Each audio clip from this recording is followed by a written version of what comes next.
Today I'll tell you about my celiac disease story. How I figured out that not only just me, but basically my entire family has celiac disease.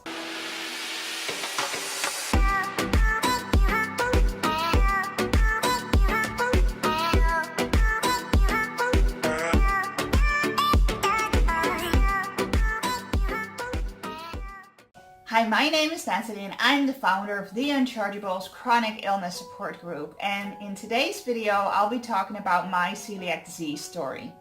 So it basically started as a teenager. I always had cramps and I always had a lot of acid reflux, and it got so bad that at 16 the doctor prescribed me stomach acid blockers, and I've been on those for years and I've taken them every single day. So after that it kind of calmed down. My stomach was not that bad anymore. My cramps were mainly due to my period, I thought, and not really because of anything else. It kind of calmed down and I was able to live with it. Around the age of 20, my cramps started getting really bad again, and at some point my doctor told me, okay, you know what, maybe don't eat any multi-grain bread anymore, just only eat the simple white bread that's easier to digest for your system, and eat lots of yogurt and that will help you. So I started doing that and I started taking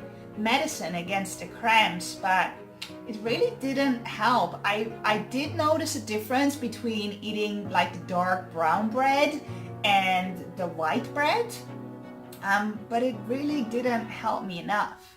Then I started eating spelt bread, and that seemed to be better than before, but again it was not really good still. At the time I had a full-time job in an office where you had to like clock in and clock out, and if you took a break or if you had to go to the bathroom, you had to put that into your system. It was a call center, and they would monitor every single minute of what you did every single day. And they took me aside and they told me, "You're taking too many bathroom breaks." And I told them, well, I have issues with my bowels and I've been to the doctor and I have my medicine, so I really do have an issue and I need to go to the bathroom a lot.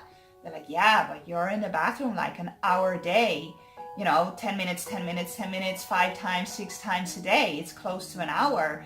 Can you not hold it until your break? I'm like, no, I cannot hold it until my break. I have cramps and bowel issues. I really need to go to the bathroom. If I need to go now, I need to go really now. Well, they didn't believe me. I think they really didn't say it in that many words, but at the end of my contract wasn't renewed because they thought I was sick too often. This had happened a lot before. I have lost so many jobs due to being ill too much. And they thought I took too many bathroom breaks, and they really didn't believe that I was actually spending that much time in the bathroom. Anyway, after I think about 6 months, that episode calmed down. My bellyache and acid reflux were just a part of everyday life, but it was not that bad. It was disruptive to my day or my life too much, until I was about 26 and I went on a holiday and I just looked 4 months pregnant. My belly was so swollen and it hurt a lot. I had been living on like Rennies and other medicine, but nothing was really working anymore. And I thought, because I went to a holiday to the Azores, those are little Portuguese islands in the middle of the Atlantic Ocean, and they eat in a different way. So they prepare everything with butter, and I had stopped eating butter years before. I've never really liked butter, and it didn't feel right eating butter, so I switched to olive oil. But they prepare all their food with butter, and I was convinced that I was getting sick because of all the butter in the products, like eating out in restaurants. But even when I was just like ordering a salad, I still felt really bad, and it was so extreme. I think I was there for like a week or maybe 2, and I have pictures where people really asked me like, are you pregnant? I'm like, no, I'm not pregnant. I was just, my belly was like, I don't know if you can see, but like this swollen. It was really extreme, and it hurt a lot too. And I really didn't know what was going on. So as chronic illness life goes, you know, you get some bad days, then you get some good days. Every year you have different symptoms, so nobody diagnosed it, and I went on with my life. So I kept taking, I don't even remember, like stomach liners, acid blockers, and something else for my bowels, all these medications every single day to kind of just live without too much pain and cramps. Fast forward a couple years later, I was about 31, 32 at the time, and I had started researching more into my health and more going into the natural remedies and the holistic way of living. I wanted to change my lifestyle, basically try and feel better. So years prior, I stopped eating sugar, which really made me feel so much better. But after a couple of years, the effects of that kind of wore off or something. I don't know. So I didn't go back to the way exactly like I was feeling, but the initial rush, like the first year of feeling so much better, that kind of went away. And I figured, okay, so I need to do something more drastic. So that's when I started the autoimmune protocol diet. I have an old video about what it is, so I'll link that in the description below so you can look at that one. But basically what it means is you cut out all sugar and gluten and lactose and rice, and I think in the beginning you also cut out seeds and beans, and then you slowly start introducing foods back into your diet to see which ones are aggravating your body. So for the purpose of that diet, I cut out gluten out of my diet. I cut out gluten, I cut out lactose, well, I was already not eating any sugar, and I cut out the beans and seeds. Cutting gluten out of my diet was so hard. I really didn't think it would be so hard. For the first 2 months, I was dreaming about croissants every single night. And I was thinking, I don't even like croissants that much. Like, I like them like a normal person, but dreaming about croissants, it was so hard. I think they call it like gluten fever when you stop eating gluten and your body just kind of detoxes. And it was really extreme. When I would smell freshly baked bread or freshly baked pizza, I would go crazy, and I would have the weirdest dreams about eating croissants and eating pizza, and in my dream freaking out like, no, I just started a diet, I cannot eat this croissant. It was crazy. It was really the funniest thing. So after being on the autoimmune protocol for about 4 months, I really did start to feel better, and I tried to introduce things back into my diet. And one day, me and my friends, like every month, we do this dinner all together, and we have these table grills on the table, and then we put all, it's a very Dutch thing, and we put like our little pieces of meat and a little pieces of fish and whatever's prepared onto our part of the table grill, and then we eat it. One of my friends made like something breaded, I don't even remember, but it was on the same grill. I didn't eat it because I was like, well, I don't eat gluten anymore, so I'm not going to eat the breaded stuff. But then I got home and I was so sick. Like, I got cramps and I had major brain fog. I couldn't think straight, and I had like sweats, and I was sick and exhausted for 3 days. I'm like, wow, this is extreme. So I started researching what could it have been. And that's when I discovered the cross-contamination that can occur with gluten.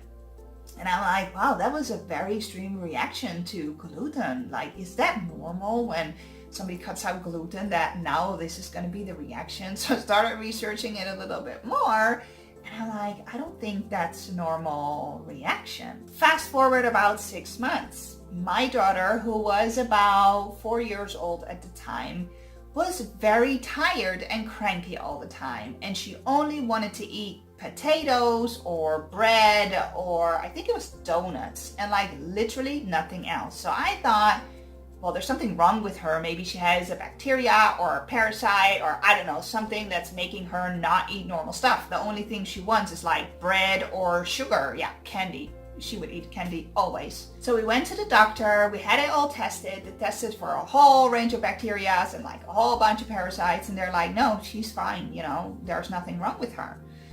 So I was kind of like, okay, so what am I supposed to do? And they told me, well, there's two things we can do. We can kind of turn her inside out, but she's only 4 and her symptoms are not that extreme that we really want to do that to a 4-year-old. So let's just try and cut out gluten. Let's just not have her eat gluten for about 2 weeks and see where she is. I'm like, okay, thinking about me stopping to eat gluten and now having these extreme reactions. I'm like, okay, we can try that. First, my daughter cried a lot. She's like, oh, I have to eat like you. I'm like, no, mommy's on the autoimmune protocol diet. That's not the same as just being gluten-free. And then we kind of finished the bread and let her have the last donut. And 3 days later, she went gluten-free, but 100% gluten-free. Well, everybody wanted to support her. So my mom, her grandma, stopped eating gluten. My sister, her aunt, also stopped eating gluten, and her dad also stopped eating gluten. So we all went gluten-free, basically, for her to not make her feel so bad. After 4 days, I had a different child. She had energy, she was not so cranky. It was insane. Like, the difference was insane. I couldn't believe it. I'm like, really? It's just by not eating bread, cookies, you know, just getting all the gluten-free stuff the same. I would get like gluten-free cake that's still not good for you, but you know, to kind of replace what she could normally have or what she could have before. So after a month, we went back to the doctor to report how it had gone, and she's like, well, that indicates that she has celiac disease. So in the end, it's confirmed she has celiac disease, and my mom and my sister were like, okay, you know, she's fine and she's used to not eating the gluten anymore, so we can now have our bread again. But they started getting really sick eating bread. Like, they started feeling really bad eating the bread again. Turns out that we all suffer from celiac disease. Who knew? So finally, at the age of 33, about 3 years ago, I knew that I had celiac disease my whole life. And I never knew. I always had these stomach problems and cramps and acid reflux. My daughter, as a baby, had the worst acid reflux. She couldn't hold her milk down, and she never wanted to eat the porridge, and it was just horrible. It was so difficult to make her eat stuff, and because she couldn't keep it down. She would just throw it up. And now we know, thankfully, she has been diagnosed when she was 4, and now we know that it's celiac disease, and it just runs in the family. Unfortunately, it took me over 30 years to figure out what no doctor figured out before. I do believe that many of my autoimmune issues stem from me having undiagnosed celiac disease, because celiac disease is an autoimmune disease. It's like the gluten that's in the grains, the enzyme that you eat, your body attacks that enzyme inside of your small intestine. So, you know, with your body attacking yourself, and me looking at my timeline of all my diagnoses, that could be the cause of many of my chronic illnesses. Like, if I was born with celiac disease, I started having my grave symptoms at 16, but I only got diagnosed at 19. Then at 28, I had Hashimoto's disease, which went undiagnosed for another, I think, 6 years. And then after my Hashimoto's disease, I started having Raynaud's disease, which is also an autoimmune disease on the blood flow. So it kind of like you accumulate your autoimmune diseases if you don't figure out what's causing them. So hopefully this story helped you in some way. I know by sharing this with my family, my mom and my sister now feel so much better by just going gluten-free. I know that being gluten-free, you know, some people just do it to lose weight or feel that it's a fad or say, oh, if you have something, just go gluten-free and you'll feel better. That's not the case. My boyfriend right now, he has diabetes and he has no issues with gluten, but I do and my family does. And when I said before that my daughter's father stopped eating gluten, he can eat gluten without any issues, while my mom, if she eats gluten again, she feels really sick. So celiac disease is a real thing. It's an autoimmune disease, and it's not just not eating gluten to lose weight. If you enjoyed this video, this story, and you want to hear more stories like these, click the subscribe button. And if you like my t-shirt, it says, "Let me get up.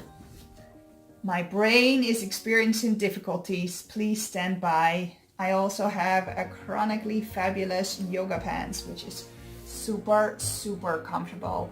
If you like these clothes, click in the description below because I have a shop where I sell all of these, and every month I give away a $100 gift certificate to the shop, so you can sign up for that giveaway as well. And I hope to see you in the next video. Thanks for watching. Bye.